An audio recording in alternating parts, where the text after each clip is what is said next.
7:40, an early look at business, and Simon is here to reveal the Businesswoman of the Year. No, we're going to talk about someone who's got to the very top of her profession. Yes, the annual Veuve Clicquot Businesswoman of the Year has been chosen, and it's a slightly unusual choice. Now, previous winners of this prestigious award include the boss of EasyJet, who won in 2008 and 2010, Laura Tennyson, who founded the children's clothing company Jojo Maman Bébé, has been on the show many times, and this year's winner comes from a civil engineering background. She was, for example, involved in the refurbishment of the Albert Hall that finished in 2003, and here she is, Michelle McDowell, now the chairman of the engineering bit of one of the biggest engineering and architectural businesses in Western Europe, BDP, Building Design Partners.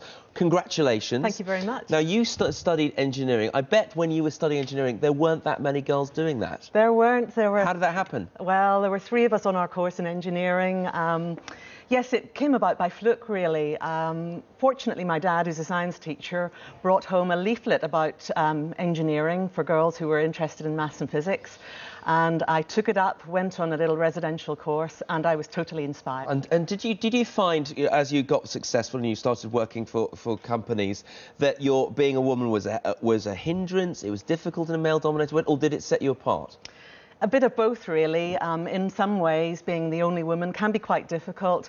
Walking into a room full of men, being the only woman, everyone looking around, can be difficult. But there are benefits as well. People do remember you, and in that way, there are positive benefits. Do you think awards like this are important? Because we've spoken to other successful women like Nicola Horlick from the City and people like that. I'm sure you run into them when you're giving motivational speeches to girls' schools and stuff like that. Do you think this is still important, or is it all a bit irrelevant and patronising, this kind of thing?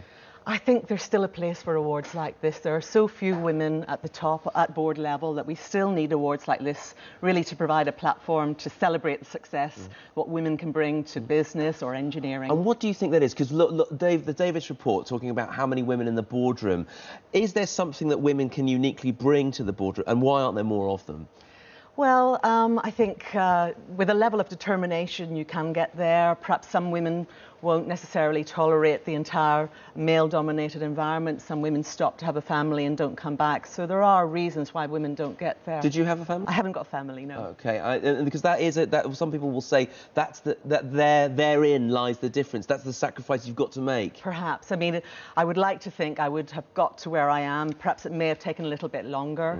I'm a particularly determined person, so and ambitious. And how do you relax?